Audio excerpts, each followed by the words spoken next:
ruled by chaos and division.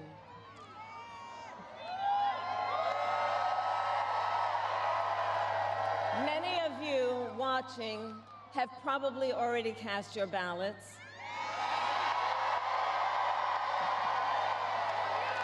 But I know many others are still considering who to vote for, or whether you'll vote at all.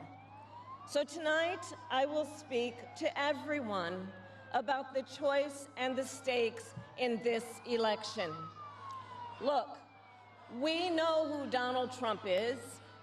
He is the person who stood at this very spot nearly 4 years ago and sent an armed mob to the United States Capitol to overturn the will of the people in a free and fair election. An election that he knew he lost. Americans died as a result of that attack. 140 law enforcement officers were injured because of that attack. And while Donald Trump sat in the White House watching as the violence unfolded on television, he was told by his staff that the mob wanted to kill his own vice president. And Donald Trump responded with 2 words: "So what?" America, that's who Donald Trump is. And that's who is asking you to give him another 4 years in the Oval Office. Not to focus on your problems, but to focus on his. And Donald Trump has told us his priorities for a second term. He has an enemies list of people he intends to prosecute. He says that one of his highest priorities is to set free the violent extremists who insulted those law enforcement officers on January 6th. Donald Trump intends to use the United States military against American citizens who simply disagree with him. People he calls, quote, the enemy from within. America, this is not a candidate for president who is thinking about how to make your life better. This is someone who is unstable, obsessed with revenge, consumed with grievance, and out for unchecked power. Donald Trump has spent a decade trying to keep the American people divided and afraid of each other. That is who he is. But America, I am here tonight to say that is not who we are. That is not who we are.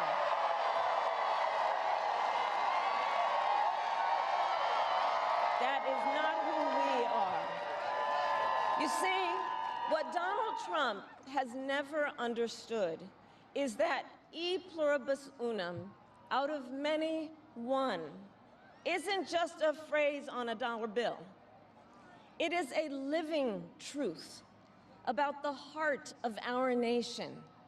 Our democracy doesn't require us to agree on everything. In fact, we like good arguments from time to time. Just think of your own family, right? It's not the American way to not have disagreements. We don't shy away from robust debate. In fact, we like a good debate, don't we? We like a good debate. And the fact that someone disagrees with us does not make them the enemy within. That's right. They are family, neighbors, classmates, co-workers. They are fellow Americans.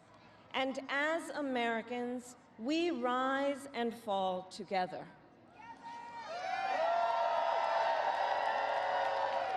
America, for too long, we have been consumed with too much division, chaos, and mutual distrust. And it can be easy then to forget a simple truth. It doesn't have to be this way. It doesn't have to be this way. It is time to stop pointing fingers. We have to stop pointing fingers and start locking arms. It is time to turn the page on the drama and the conflict, the fear and division. It is time for a new generation of leadership in America.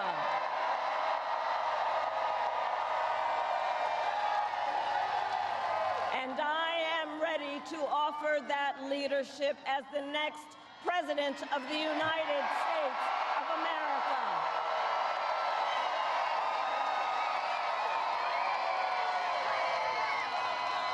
Now look, let me say, I recognize this has not been a typical campaign. Even though I've had the honor of serving as your vice president for the last 4 years, I know that many of you are still getting to know who I am. Well, let me tell you, I am someone who has spent most of my career outside of Washington, D.C., so I know that not all the good ideas come from here. I am not afraid of tough fights against bad actors and powerful interests, because for decades, as a prosecutor and a top law enforcement officer of our biggest state, I won fights against big banks that ripped off homeowners, against for-profit colleges that scammed veterans and students, against predators who abused women and children, and cartels that trafficked in guns, drugs, and human beings. And I did this work because for as long as I can remember, I have always had an instinct to protect. There's something about people being treated unfairly or overlooked that frankly just gets to me. I don't like it. It's what my mother instilled in me, a drive to hold accountable those who use their wealth or power to take advantage of other people. The drive to protect hardworking Americans who aren't always seen or heard and deserve a voice, and I will tell you that is the kind of president I will be.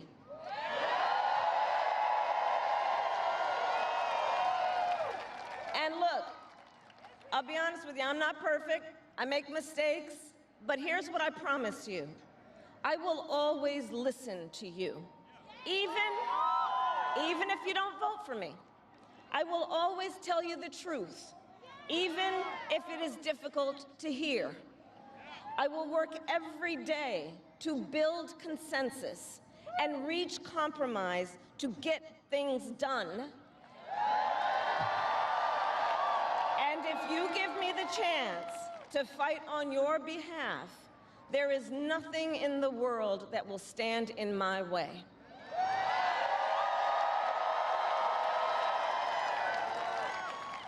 So look, in less than 90 days, either Donald Trump or I will be in the Oval Office. Okay? On day one,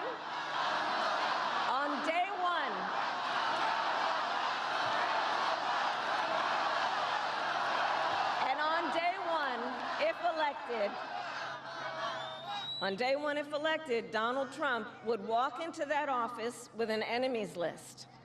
When elected, I will walk in with a to-do list full of priorities of what I will get done for the American people. And I will work with everyone, Democrats, Republicans, and independents, to help Americans who are working hard and still struggling to get ahead. I have been honored to serve as Joe Biden's vice president. But I will bring my own experiences and ideas to the Oval Office. My presidency will be different because the challenges we face are different. Our top priority as a nation 4 years ago was to end the pandemic and rescue the economy. Now, our biggest challenge is to lower costs that were rising even before the pandemic and that are still too high. I get it. I still remember our mother sitting at that yellow Formica table, late at night, cup of tea in hand, a pile of bills in front of her, trying to make it all work. And I've heard from so many of you who are facing even greater financial pressures. Donald Trump's answer to you is the same as it was the last time. Another $1 trillion in tax cuts for billionaires and big corporations. And this time, he will pay for it with a 20% national sales tax on everything you buy that is imported. Think about it. Clothes, food, toys, cell phones. A Trump sales tax that would cost the average family nearly $4,000 more a year. And on top of that, you will pay even more if Donald Trump finally gets his way and repeals the Affordable Care Act, which would throw millions of Americans off their health insurance and take us back to when insurance companies had the power to deny people with pre-existing conditions. Well, we are not going back. We are not going back.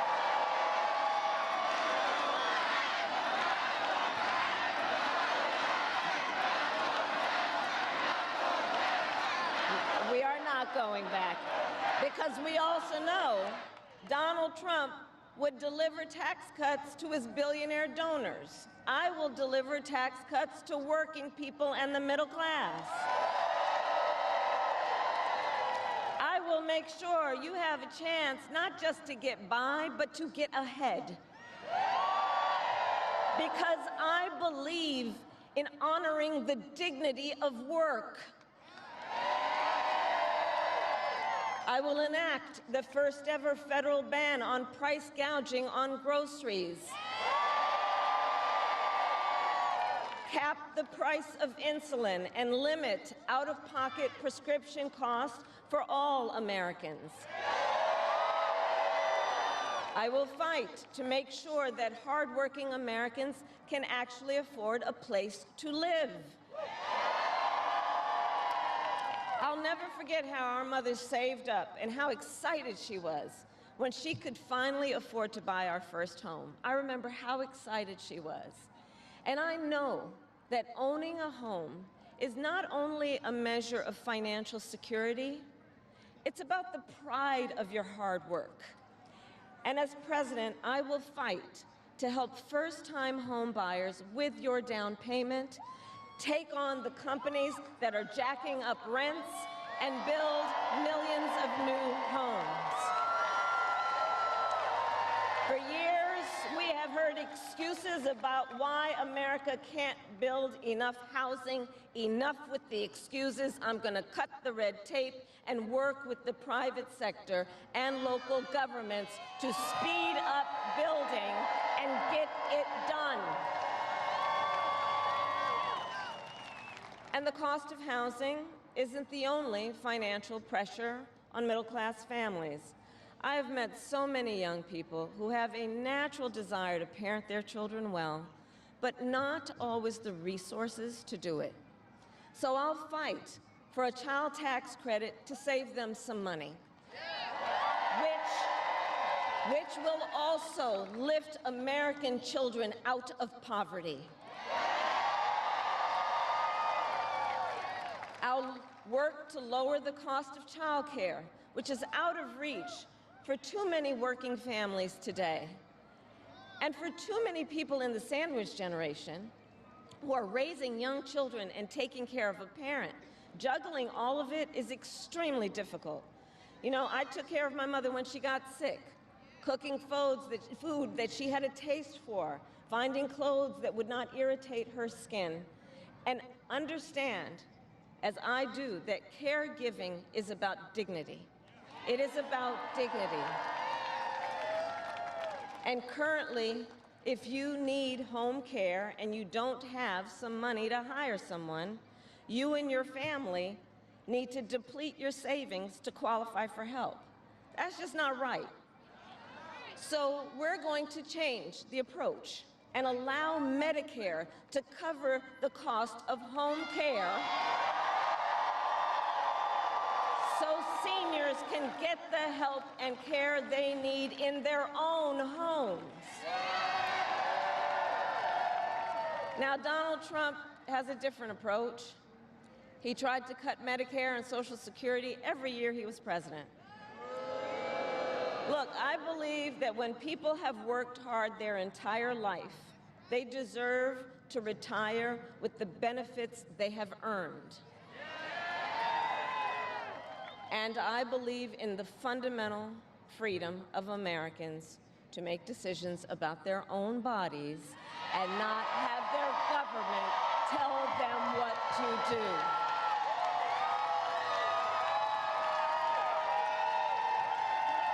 I will fight to restore what Donald Trump and his hand-selected Supreme Court justices took away from the women of America.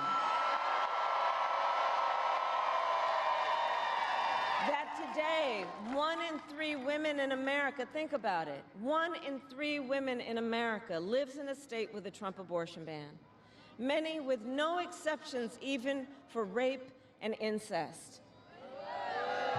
The idea that a woman who survives a crime of a violation to her body should not have the authority to make a decision about what happens to her body next, that is immoral. That is immoral, and Trump's not done. He would ban abortion nationwide, restrict access to birth control and put IVF treatments at risk, and force states to monitor women's pregnancies. Just Google Project 2025 and read the plans for yourself. And look, I think we all know one does not have to abandon their faith or deeply held beliefs to simply agree the government should not be telling her what to do with her body. Not the government.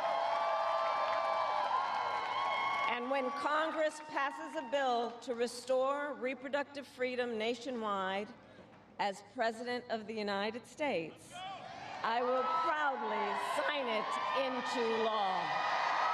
Proudly.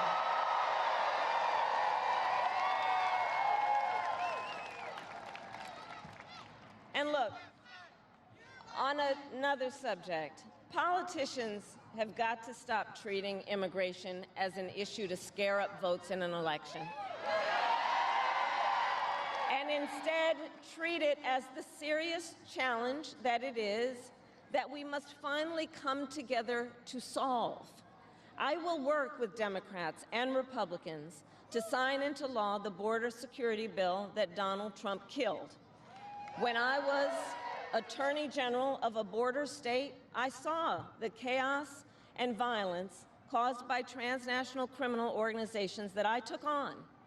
And when I am president, we will quickly remove those who arrive here unlawfully, prosecute the cartels, and give Border Patrol the support they so desperately need.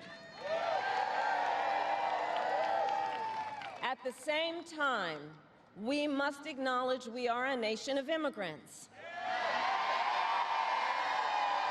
And I will work with Congress to pass immigration reform, including an earned path to citizenship for hardworking immigrants like farm workers and our dreamers. As Commander-in-Chief, I will make sure America has the strongest, most lethal fighting force in the world. Donald Trump, on the other hand, has shown his contempt for our nation's heroes, calls them suckers and losers, called a 4-star Marine general a, quote, lowlife.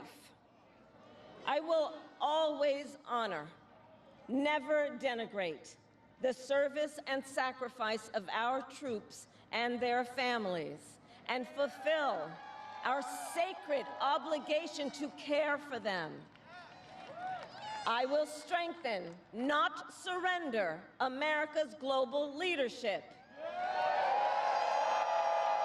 And I will stand with our friends because I know that our alliances keep American people safe and make America stronger and more secure. Look, world leaders think that Donald Trump is an easy mark, easy to manipulate with flattery or favor. And you can believe that autocrats like Putin and Kim Jong-un are rooting for him in this election. I will always uphold our security, advance our national interest, and ensure that the United States of America remains, as we must forever be, a champion of liberty around the world.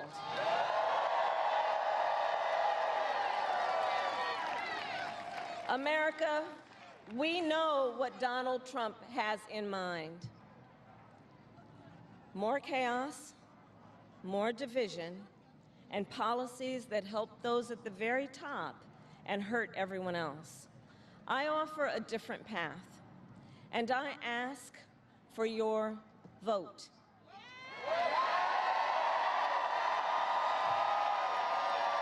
And here is my pledge to you. I pledge to seek common ground and common sense solutions to make your life better.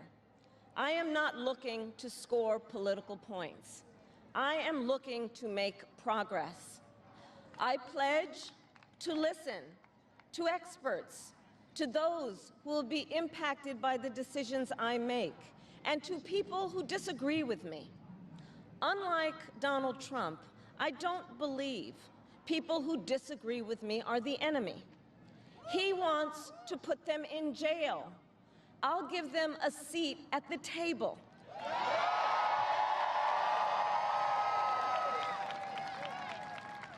I pledge to you to approach my work with the joy and optimism that comes from making a difference in people's lives. And I pledge to be a president for all Americans. And to always put country above party and self.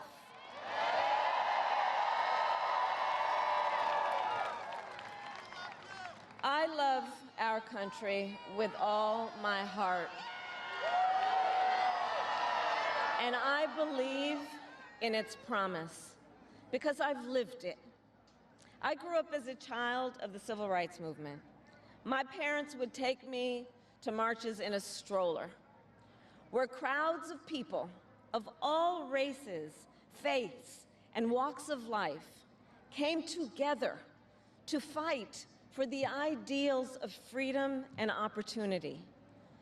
I've lived the promise of America. I saw how hard our mother worked to give her daughters the same chances this country gave her. Growing up, I was blessed to have family by blood and family by love, who instilled in me the values of community, compassion, and faith that have always defined our nation at its best.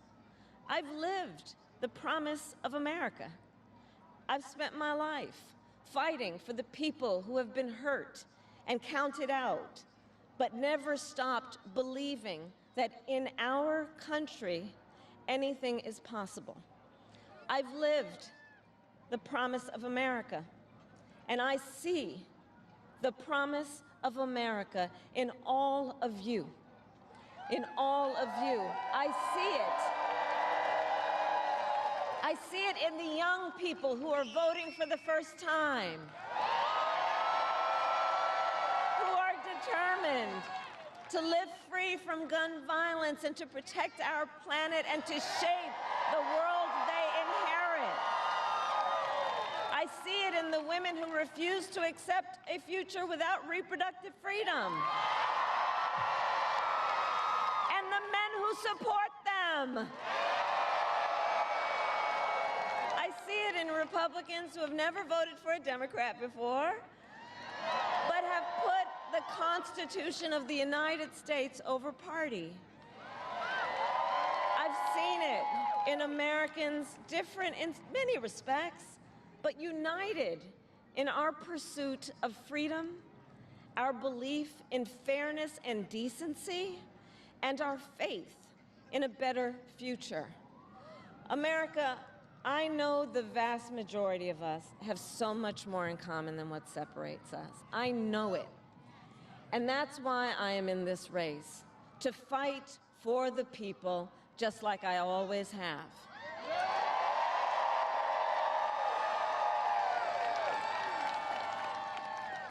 Nearly 250 years ago, America was born when we wrested freedom from a petty tyrant.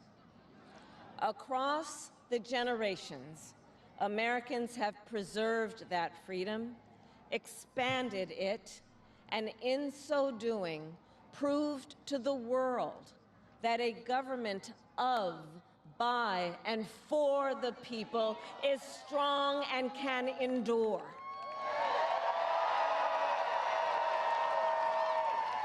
And those who came before us, the patriots at Normandy and Selma, Seneca Falls and Stonewall, on farmlands and factory floors, they did not struggle, sacrifice, and lay down their lives only to see us cede our fundamental freedoms.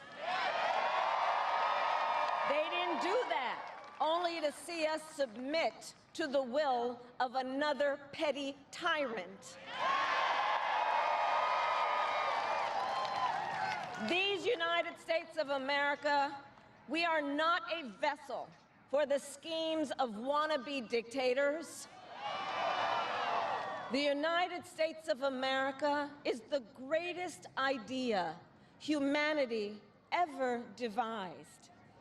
A nation big enough to encompass all our dreams, strong enough to withstand any fracture or fissure between us, and fearless enough to imagine a future of possibilities. So America, let us reach for that future. Let us fight for this beautiful country we love. And in 7 days, we have the power, each of you has the power to turn the page and start writing the next chapter in the most extraordinary story ever told. I thank you all. God bless you, and may God bless the United States of America. Thank you.